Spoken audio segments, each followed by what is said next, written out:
What is the difference between What ceramic? are the main Saya factors? sendiri set up benda mesti. Ah!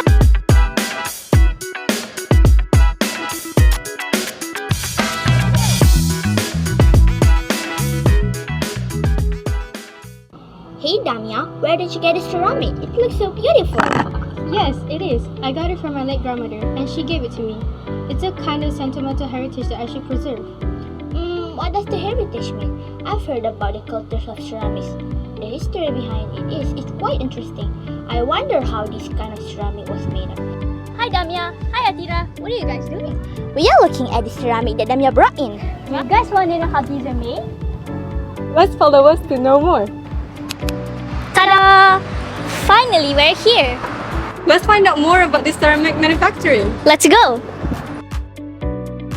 Whoa, there are so many unique and beautiful ceramics here. I wonder how they make all these ceramics. You guys want to know? Let's meet Miss Rozana binti Musa, the founder of Bendang Studio. Hello. Hi, Miss Rozana. I'm Amsha and this is my friend Zainab. Can you share with us about those ceramics? Yes, sure. Follow me. First of all, can you tell us about how this ceramic manufacturing company started? Is it an inheritance from the previous generation? Benang Studio started officially as a registered company in 2010, and I started this company by myself after I graduated from Seni Lukis dan Seni Reka Ceramics in UiTM.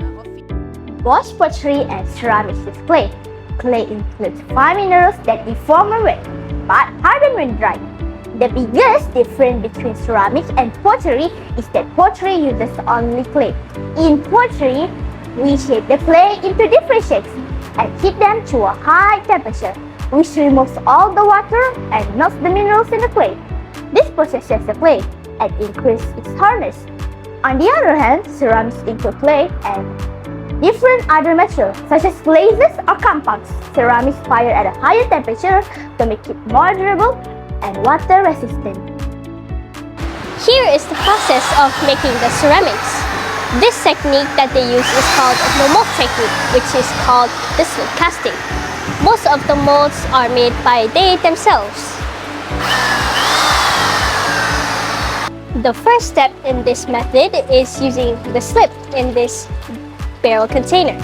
The slip is the kind of clay but in the shape of a slip. The slip will be taken away and filtered first. Then the slip will be poured into the mold. We call this method as slip casting.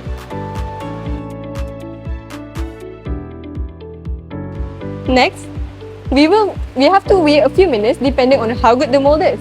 It might take up to like 30 minutes. The function of the mold is to absorb water in the clay.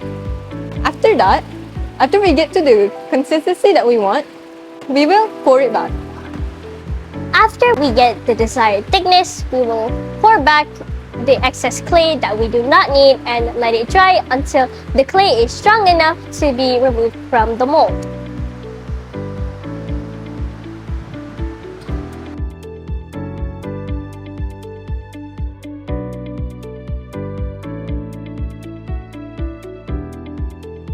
Then, we move to the finishing process, in which you let it dry on the shelf for 3 days in order to make sure that the clay is dry enough before we put it in the drying place.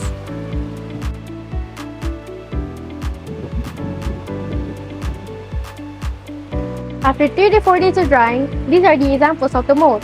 Then, we'll put it into the first firing, which we call bisque firing, at 960 degrees Celsius. So here it is. We must wait until it's full so we could put it into kiln. They will be on the gas kiln once a week.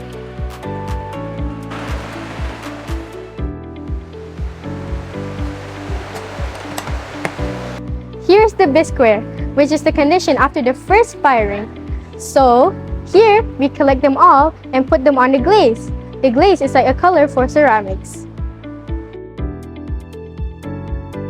So here is the place where they do the glazing process.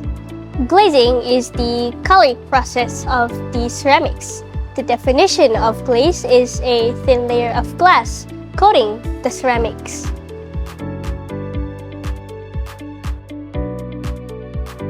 For colors, they use their formula from raw material. Then, they create a formula based on the colors that they want. For glazing, the temperature is 1200 degrees within 9 hours of firing. Then, we need to let it cool until 150 degrees Celsius before we unload the final product. Here are the final products after the glazing and firing process. They look colorful and beautiful, right?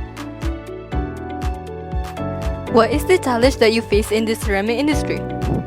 We are specialized in handmade ceramics. In Malaysia, we only have less than 10 handmade ceramics makers, and Bindang Studio is one of the largest ceramic manufacturer. The demand is quite high because Bindang itself supplies tableware to cafes, hotels, restaurants, and F&B chains in Malaysia. We also export our tableware to Singapore and Japan in small batches. And what is your hope for the ceramic manufacturing industry for the next generation?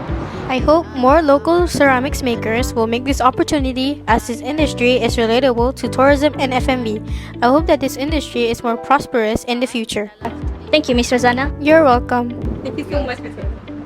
To appreciate our culture, we must learn how to preserve our heritage. To preserve it, we must take good care of the legacy passed on to us. To preserve our heritage, we must participate in cultural events and traditions to share our identities with others. To preserve our heritage, one should be able to provide children and young people with an opportunity for self-reflection on their identity and a deeper understanding of their ancestors' lives.